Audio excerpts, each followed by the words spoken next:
Welcome to the Fit for Success podcast. Brian Semling is an experienced entrepreneur with over 25 years in business.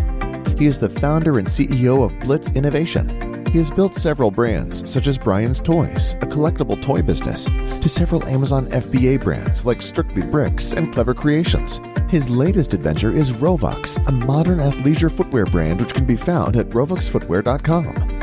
On the podcast, Brian will talk with other entrepreneurs and social media influencers about their entrepreneurial journey, from what it takes to start and run a business to how they may continue to grow their brands and where they see themselves in their businesses in the future. And now, here's your host, Brian Semling. Welcome to the Fit for Success podcast. I'm Brian Semling. Today, our guest is Dr. Elizabeth Lombardo. Welcome, Elizabeth. Well, thanks for having me. You bet. Well, I'd love to start off by taking a couple minutes to, by you having taken a couple minutes to introduce yourself and your practice, your business, and just kind of letting us know where you're at and how you've gotten here. Great. Well, thank you. Yes. So I am a clinical psychologist by training. I often share that my first week in school of psychology, I remember madly taking notes and thinking, why do I have to get a PhD to learn this stuff? Like, we all would benefit from understanding basics of how our mind works and how to help it work for instead of against us, because most of us have this working against us a lot of the time. And it really became my life mission to help people, I say, before they need the proverbial shrink couch, to really get this information out. And I like to share it kind of bite-sized, digestible. How can I use what the research in psychology shows us in terms of peak performance, in terms of motivation, in terms of being and living in a happy and fulfilled life, how we can take the research and apply it into very busy lives in a way that really transforms them. Cool. And you started as a physical therapist, is that right? I And then did. kind of advanced or progressed to this. And so you've kind of spent a good portion of your life focusing on kind of helping people and to maybe helping them to reach their potential physically and obviously mentally and so forth. So that's fantastic. It seems to me that you've also got a focus on entrepreneurs and business and so forth, kind of, and you're more than just a psychiatrist yourself as an author and, kind of business person. I'm an entrepreneur myself. Yes, Right. it was. I remember getting out of psychology school and I did a postdoctoral training in academia, which is where I always thought I'd be doing research and working with clients. And I remember doing my postdoc, I made $18,000 for the year and I worked about 17 hours a day. And so I thought, this might be the greatest work-life balance. And so I went and started a private practice, which is an entrepreneur, having had I didn't even have a course. I didn't even have a single class on starting a practice or being an entrepreneur. So I had a lot of trial and error. I've kissed a lot of frogs in terms of finding people to help me, whether it's building a website or an assistant or building a team. But I'm very glad that I did. And because of my experience of going through that, and now where I am right now, I do love working with entrepreneurs to really help them get to the level that they want to be sharing their message, whether they're thought leaders or to be sharing their product, if they have actual products, and just realizing that what goes on up here impacts everything that goes on out here. And there's an entrepreneurial mindset, and part of it is really helpful, right? We get so focused and excited about wanting to make a difference in this world. Sometimes though, our mind is exactly what prevents us from being as successful as we want. So that's where I jump in to really help entrepreneurs optimize their mindset so that they can really optimize their business and profit. Tell us a little bit more about that. So what might be a couple of the key points or common suggestions, feedback that you might give entrepreneurs that might be, common stumbling blocks? Yeah, so I see a couple ways of thinking. I won't say personalities. One is perfectionistic. and when I say perfectionism or perfectionistic, I don't mean people who have a neat junk drawer where every pen is aligned and every paperclip is perfectly stacked, right? I'm talking about an all or nothing mentality, something perfect or if it's a failure, something's right or everything else is wrong. I can do it perfectly or why bother?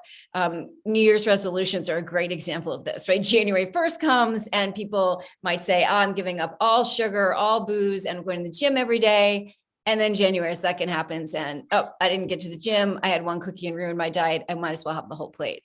Where I see this in entrepreneurs is very much everything has to be perfect before I share it. I'm not going to put my website up until it's perfect. I'm not even going to talk about my business until I have all of the logos and the marketing materials and the perfect business cards.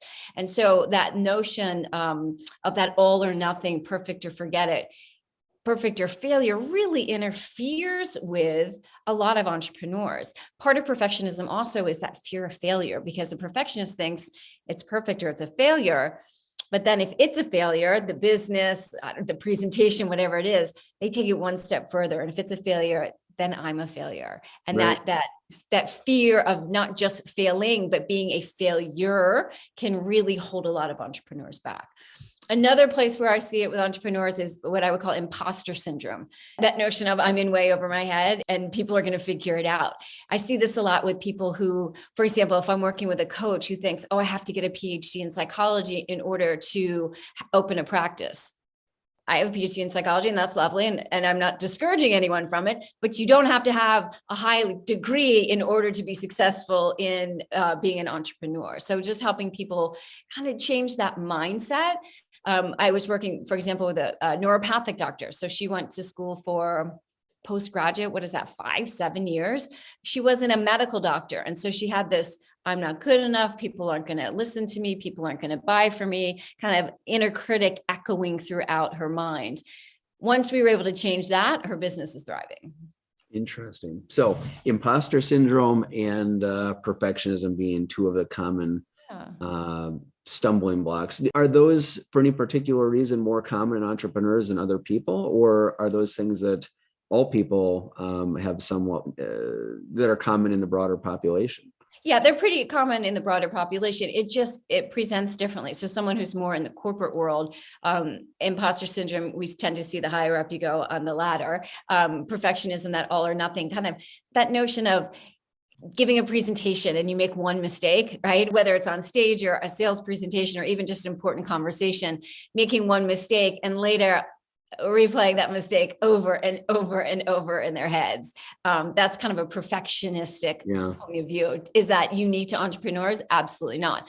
But when it comes to being an entrepreneur, that can then hinder them or prevent them from going out and making a pitch the next time. Sure. Yeah. It's interesting that, as somebody who helps entrepreneurs, that you had to become one yourself in your own practice, and really without really any training, it sounds like, which is probably typical for lots of entrepreneurs anyways, but maybe a little bit unfortunate that schooling doesn't include, all those years of schooling don't include a few classes of the ABCs of here's how you start a practice or, start a business or what have you. Yeah. What were some of the biggest challenges that you ran into either getting started or perhaps afterwards? Well, so I used to live in Dallas, Texas, and I had 2 private practices there. And I do more coaching now, but I was doing therapy then. And I closed my private practices because my family was moving to Pennsylvania. And I remember thinking, people come to see their shrink for fear of abandonment issues. And here I am, I feel like I'm abandoning them. And I felt really badly. It was stressful for me, it was stressful for them. And I decided, I'm going to write a book. I'm going to write a book because then I could be anywhere and I could be helping people, throughout the country and world. So as I was writing this book, I learned a little statistic, which is the average book sells less than 250 copies its first year. And I thought it took me over a year to write. I was a little perfectionistic, by the way. And I thought, wow, I'm going to have my mom and my husband at least buy a couple dozen copies. Like, I have to build a platform. I have to get this message out there. The issue was I was scared to death to speak in front of a group or to ever be on camera. And this was way before the social media and stuff like that. So I realized what I needed to do was to get out of my own way, right? I kind of had to treat myself, get out of my own way, and then learn the skills of speaking and learn the skills of media. And now I am a keynote speaker. I speak around the world, although of course I haven't been traveling. I've been doing a lot of keynotes right here with this background. But, I've had the pleasure of speaking on stages in front of thousands and thousands of people. And in terms of media, I've been on, Today Show over 20 times now, Good Morning America, a lot of the shows. So realizing, and I think this is really true for a lot of coaches and certainly self-help authors, when we have a struggle, and once we overcome it, we want to really share that with other people because we realize it's doable. And I think that's been one of my passions is I not only do I know that I can help them, but I've been there and I've been through the process and I know that this process works. Yeah. So you have recently released a new book called Get Out of the Red Zone. I believe it was last September 2021. If you want to just kind of tell us about that, as I think your latest work.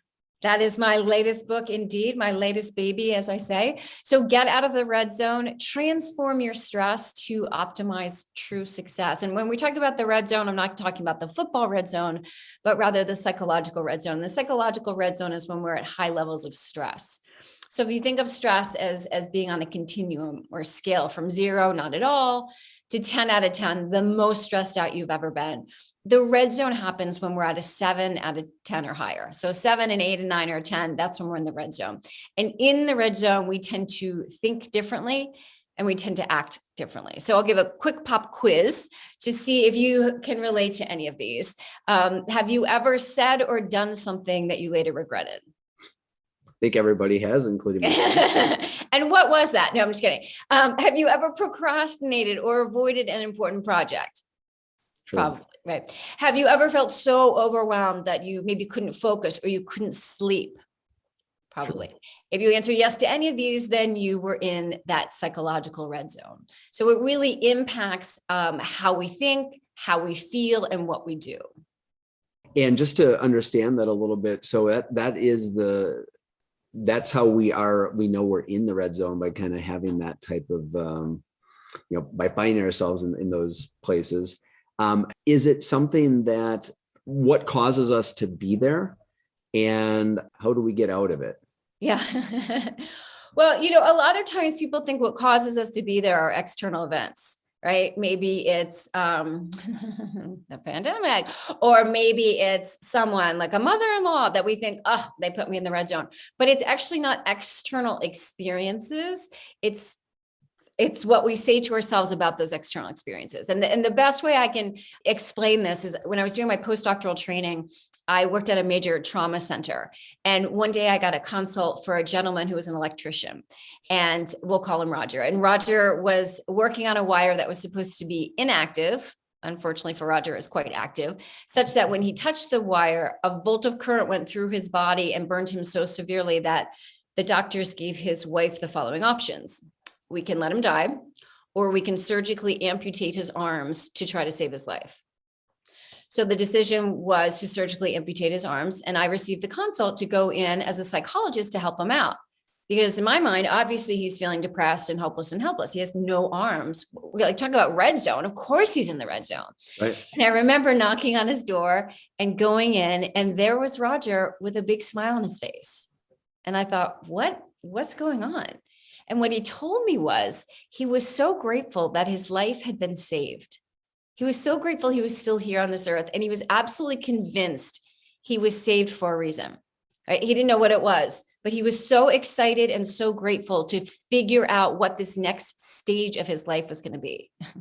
He's very grateful and thankful rather than upset and frustrated, right? Exactly. So that event, which I full-heartedly will say would probably put me in the red zone, didn't put him in the red zone at all. And I share that because I think it's really important that regardless of what's going on in our lives, it's not that there aren't traumas in our lives. It's not that there aren't difficulties in our lives, but we can better cope when we address what we're saying to ourselves.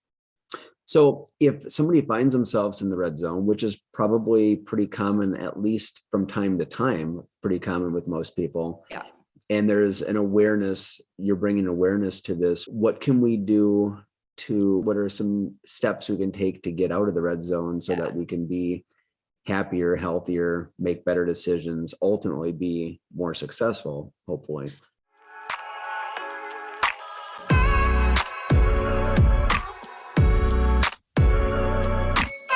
Rovox, where fashion meets fitness.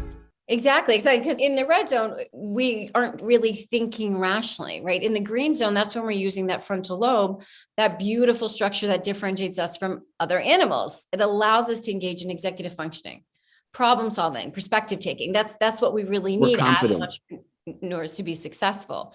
In the red zone, we're not using that frontal lobe as much. Our limbic system, that fight or flight, hijacks us. So when we're in the red zone, we're not thinking rationally. So the first thing to do when you notice you're in the red zone is to get out of the red zone. Once you get out of the red zone, and I'm going to tell you how to get out just a sec, but once you get out of the red zone, that's when you can start to problem solve. That's when you can start to see different perspectives. That's when you can start to figure out how to make the situation better. But if you're in the red zone, I say use the HELM principle, HELM. It's an acronym I came up with. So grab stress by the helm. When you notice those emotions you don't want, when you notice sometimes the red zone is physical sensations, sometimes it's behaviors, grab stress by the helm. H stands for halt. Halt all movement in this region of your body. And by that, I mean your mouth. In the red zone, don't let anything out of your mouth because that's when we say things we later regret, right? And don't put anything in your mouth because that's when we tend to consume things we later regret. E of the HELM principle stands for exercise. Move your body. I'm not talking 90 minutes of yoga. That would be lovely. I'm talking a couple of minutes of going for a brisk walk, walking up a flight of stairs, push-ups, sit-ups, squats, jumping on the bed. That releases biochemicals in our brain so that we get out of the red zone. L stands for laughter. And we've heard that laughter is the best medicine. Yeah. I had a red zone event the other day. My teenager was being a little teenagery. And in our household, this concept of red zone is just a normal conversation. And so I let her know, you know what? I'm feeling myself get in the red zone. I don't want to say something, I want to be the best mom I can be. I'm not in that state right now. I came into my office right here. I hopped on YouTube, watched a couple SNL skits. I laughed, I got out of the red zone, then I could be a better mother to her. So that's L. And then M is music. Right? We've all heard songs that we haven't heard in years, maybe even decades, right? That bring us back to that time. Music is very powerful impact on our emotions. And so I recommend to all my coaching clients, they actually have a get out of the red zone playlist of songs that bring them back to happier times. They like the lyrics, they like the beat, they can dance around. And that way that can help you get out of the red zone. So once you've done these things, now your mind is in I guess, let's say a happier, healthier place to then be able to problem solve, to be able to, talk and have words that aren't going to be hurtful or damaging or what have you. And to see different perspectives, because in the red zone we think differently. So in the red zone, if as an entrepreneur you're looking for funding and you get a big old no in the red zone, you might think, oh my gosh, I'm a loser. My business is never going to be successful. That same event happening in the green zone might cause you to think, okay, I was saying it's not failure, it's data. Let me get data from this. Let me understand what were the ingredients that went into that no, so I can address them for the next potential investor to whom I'm going to pitch. Right. It really helps. It helps us problem solve and see things in a different perspective when we get out of that red zone. Yeah.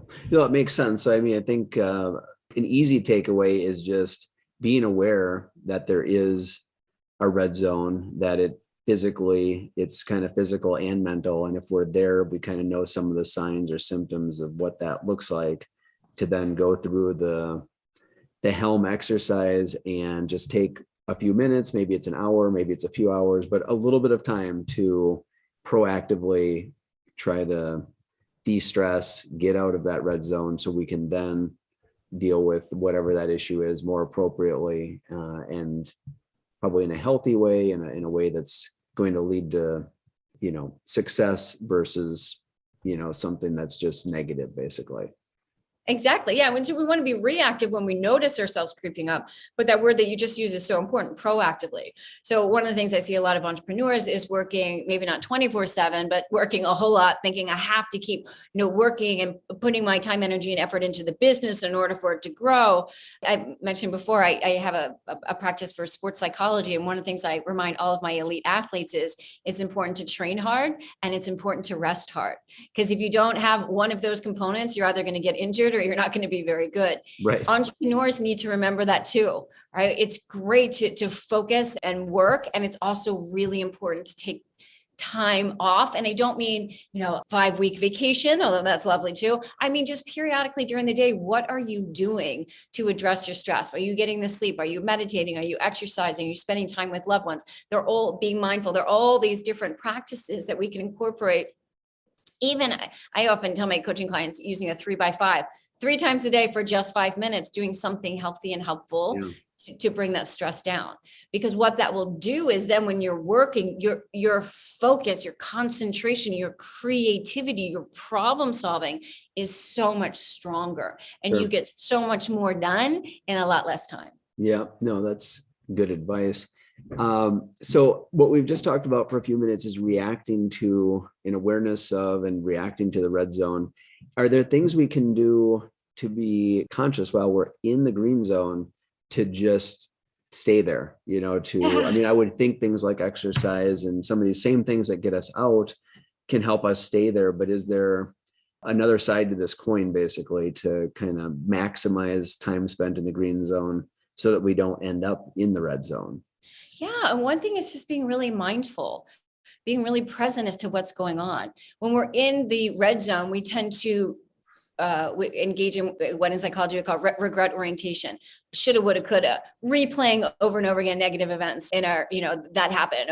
Maybe they happen, or things that wish we had said.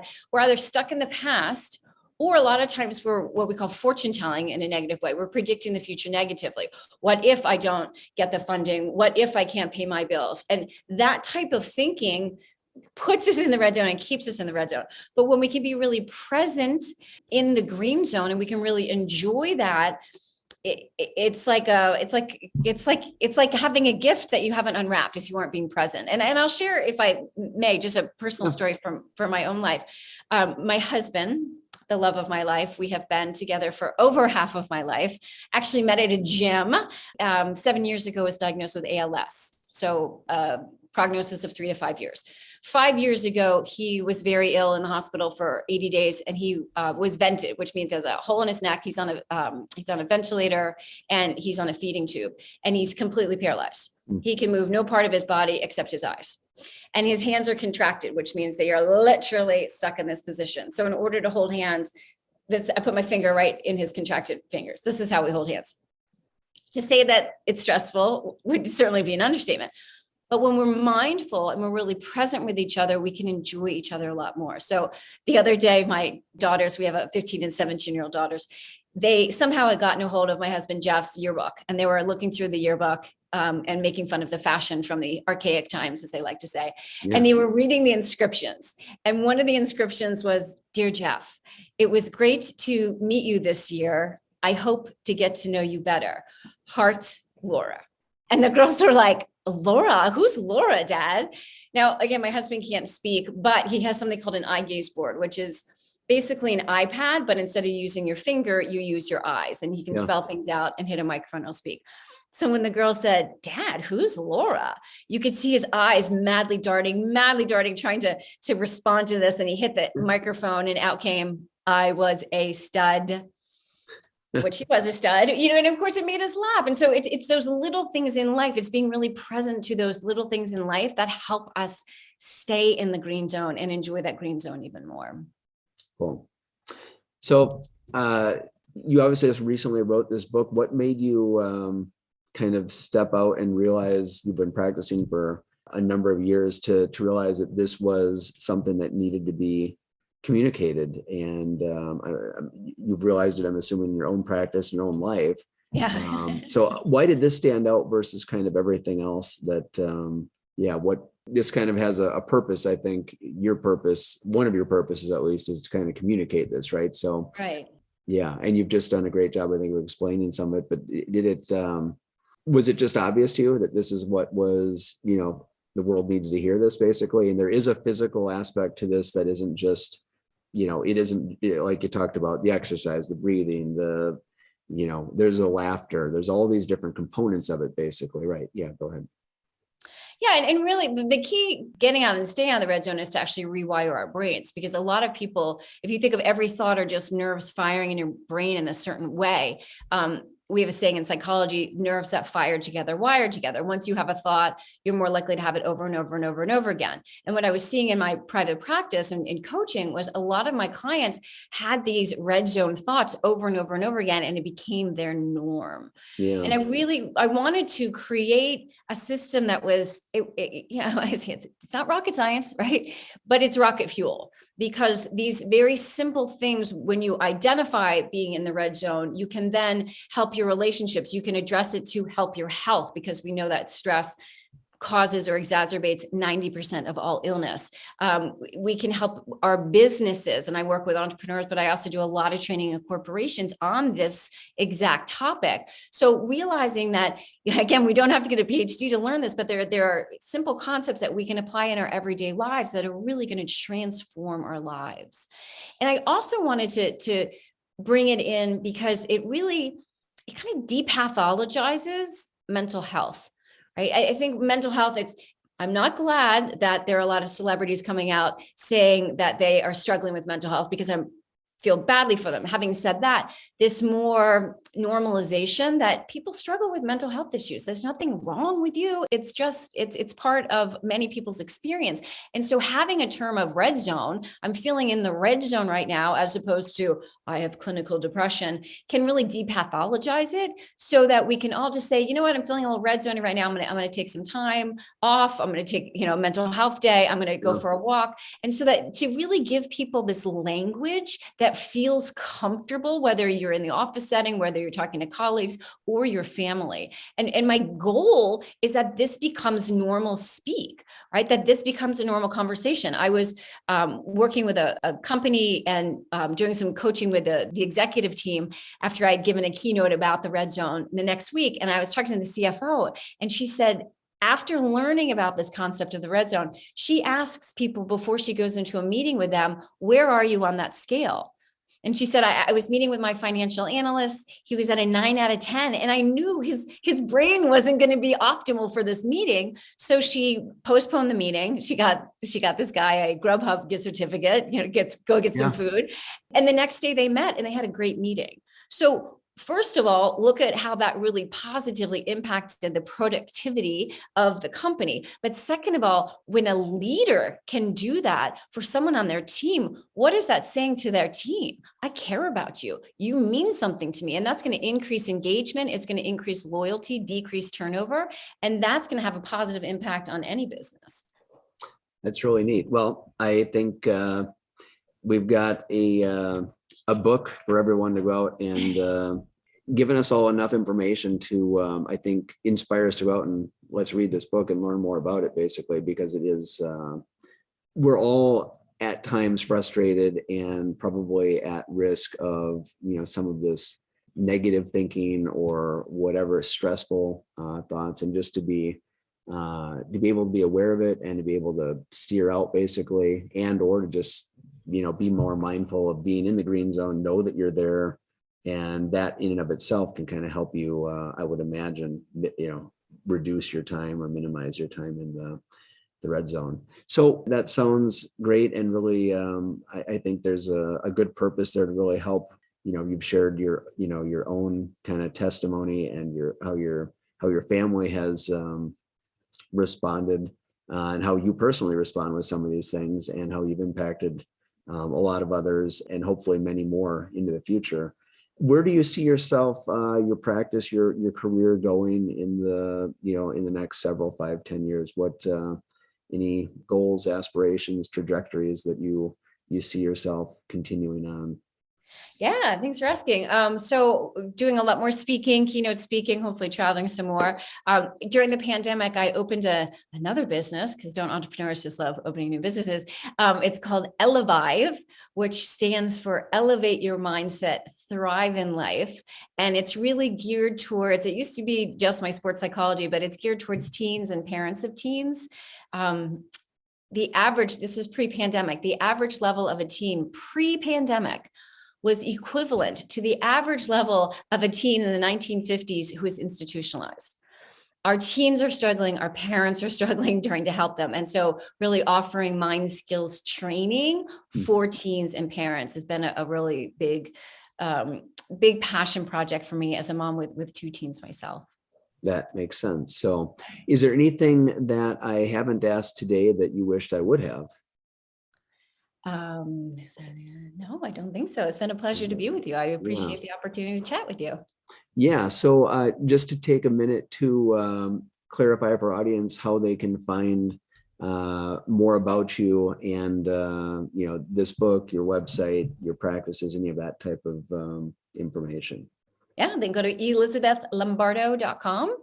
elizabethlombardo.com, or they can find me on social media. Each day we're really trying to put out helpful hints of how we can get out of the red zone and stay out of the red zone. Cool. Well, Elizabeth, it's been nice to have you on the podcast today. Thank you very much for your time. Thanks for having me. You bet. I'm Brian Semling, and this is the Fit for Success podcast.